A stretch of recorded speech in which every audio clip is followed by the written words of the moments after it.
అందరికీ నమస్కారం. నిన్న నేను ఒక యూట్యూబ్ ఛానల్ లైవ్లో మాట్లాడుతూ పలానా వాళ్ళకి టికెట్లు రాలేదేంటి అని నన్ను అవతల యాంకర్ అడిగినప్పుడు, విడివాడ అన్నయ్య గారి పేరు కూడా తీసుకొచ్చి అడిగినప్పుడు నేను జనరలైజ్డ్గా అవతల వైసీపీ పార్టీ అభ్యర్థి యొక్క సామర్థ్యాలు, ఆర్థిక సామర్థ్యాలను బేస్ చేసుకుని మేబీ ఈయనకి ఒకవేళ వచ్చి ఉండకపోవచ్చేమో, అక్కడ టీడీపీ అభ్యర్థి ఏమన్నా వైసీపీ అభ్యర్థిని ఢీకొట్టే స్థాయిలో ఉన్నాడేమో అని చెప్పేసి ఒక మాట అనడం జరిగింది.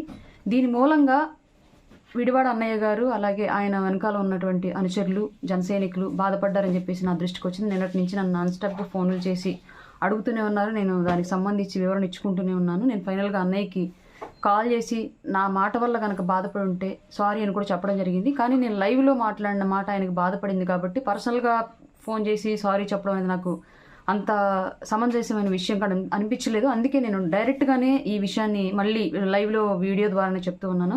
విడివాడ అన్నయ్య గారు, నా వల్ల కనుక మీరు బాధపడి ఉంటే, నేను మాట్లాడిన మాట వల్ల మీ మనసు చిన్నబుచ్చుకొని ఉంటే నన్ను దయచేసి క్షమించండి.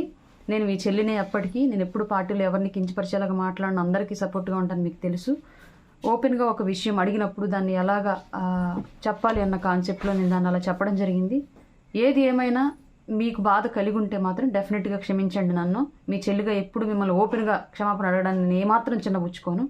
నా వల్ల మీకు జరిగిన చిన్నపాటి మానసిక బాధకి నన్ను క్షమించమని అడుగుతున్నాను. మీ చెల్లెలను అనుకో నన్ను ఈ విషయంలో క్షమించండి. అలాగే క్యాడర్కి కూడా నేను రిక్వెస్ట్ చేస్తున్నాను.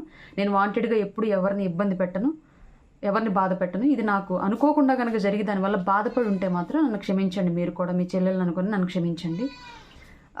ఆ పరిస్థితి ఎందుకు అధ్యక్షుల వారికి క్రియేట్ అయిందని కూడా నాకు తెలియదు.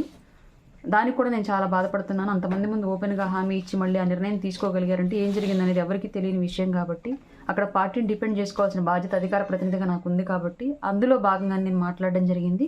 ఈ విషయం అందరికీ తెలియాలి. ఆయన నా వల్ల బాధపడ్డందుకు మళ్ళీ నేనే ఆయన్ని క్షమాపణ అందరి ముందు అడుగుతున్నానని చెప్పేసి తెలియజేసుకుంటున్నాను. అన్నయ్య, మళ్ళీ ఇంకొకసారి అడుగుతున్నాను, విడివాడ రామచంద్రరావు అన్నయ్య, దయచేసి నా వల్ల మీరు బాధపడి ఉంటే క్షమించండి.